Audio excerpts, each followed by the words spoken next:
सकता हूँ, हमारे देश के प्रधानमंत्री माननीय मोदी जी, जिनके मन में ये भाव है कि मैं किसान की आमदनी हर हालत में दोगुनी करूँगा, और जो कृषि मंत्री है नरेंद्र सिंह जी, वो खुद किसान हैं, उन्होंने खुद नराई की है, खुद उन्होंने खेती अपने हाथ से की है, वो उन्होंने सब काम किया, तो किसानों की सब समस्या जानते हैं। और वास्तव में पूर्ण रूप से आज हम देख भी रहे हैं कि किसानों के बारे में पूरी तरह से पार्टी हमारे प्रधानमंत्री जी और कृषि मंत्री जी सजग हैं।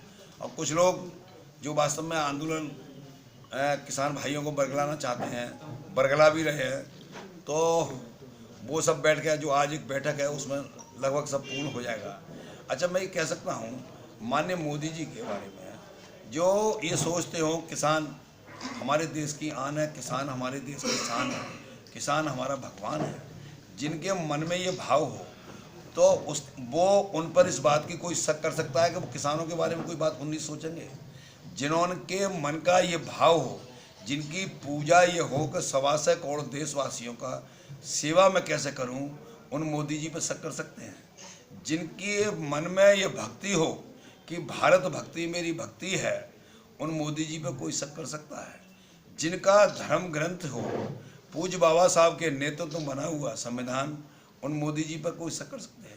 जिनके मन का ये लक्ष्य हो कि इंडिया फर्स्ट, यानी वो चाहते हैं विश्व में हमारी इंडिया फर्स्ट हो, सर्वोपर हो, उन मोदी जी पर शक कर सकते हैं? और मैं कहता हूँ आज विश्व में सर्वे हुआ है, उसमें मोदी प्रथम आ रहे हैं। हर देश जो है वो मोदी जी को सम्मान दे रहा है, तो कहीं ना कहीं उनका त्याग, ईमानदारी, सच्चाई, और मैं कह सकता हूँ जिनकी वाणी में दम होता है, जिनकी कथनी करनी में अंतर नहीं होता है, उन्हीं की वाणी में दम होता है।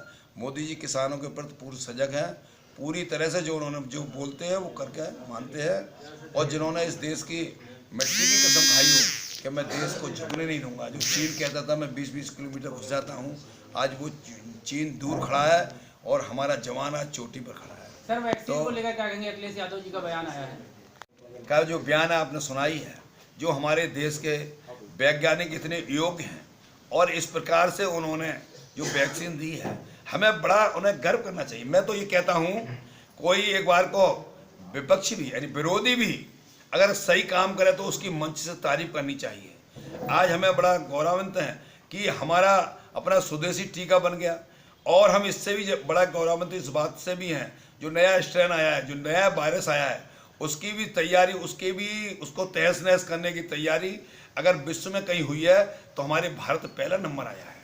तो ऐसे लोगों पर जहाँ ये हुआ है और अखिलेश जी ऐसा बयान देते हैं, उन्हीं की पार्टी में लोग उनका विरोधाभास बयान दे रहे हैं। अब वो अखिलेश भी अपनी बातों से मुकर रहे हैं। सर, उन्हीं की पार्टी के अब क्या कहा जाए, ऐसे लोगों को क्या कहा जाए जो देश हमारा इतनी बातों से जूझ रहा था। मैं ये कह सकता हूँ ऐसा जो संकट काल था कोरोना का, विश्व में ये था कि अगर भारत में कोरोना पहुंचेगा तो विश्व के अंदर हलचल मच जाएगी, लेकिन माननीय मोदी जी का हृदय से नमन करता हूं कि उन्होंने पूरा कोरोना का ये वैश्विक महामारी कंट्रोल कर ली, और प्रदेश के माननीय मुख्यमंत्री जी किस प्रकार से मेहनत करके वो सब कंट्रोल कर ली। अब इनको तारीफ करनी चाहिए हमारे भारतीय वैज्ञानिकों की और हमारे माननीय प्रधानमंत्री जी की। तो ये तो तारीफ क्या करेंगे, या तो इस तरह के बयान देंगे। इससे बड़ा उदाहरण क्या हो सकता है कि ये लोग जो इनका गठबंधन भी अभी पीछे मोदी जी के खिलाफ सब इकट्ठे गठबंधन हुए, आज भारत माता की जय हमारे फौज के जवान बोलते हैं, हमारे माननीय मुख्यमंत्री जी बोलते हैं, माननीय प्रधानमंत्री जी भारत माता की जय बोलते हैं, और ये 18 दलों के लोग जब इकट्ठे हुए मोदी जी के खिलाफ, किसी ने भी भारत माता की जय नहीं बोली। हमारे भारत का जवान पाकिस्तान के अंदर भारत माता की अभिनंदन सिंह जय बोलते हैं, और ये भारत माता की जय नहीं बोलते। इसी से इनका अंदाज लगा सकते हो कि इनका क्या भाव रहता है। Thank you sir.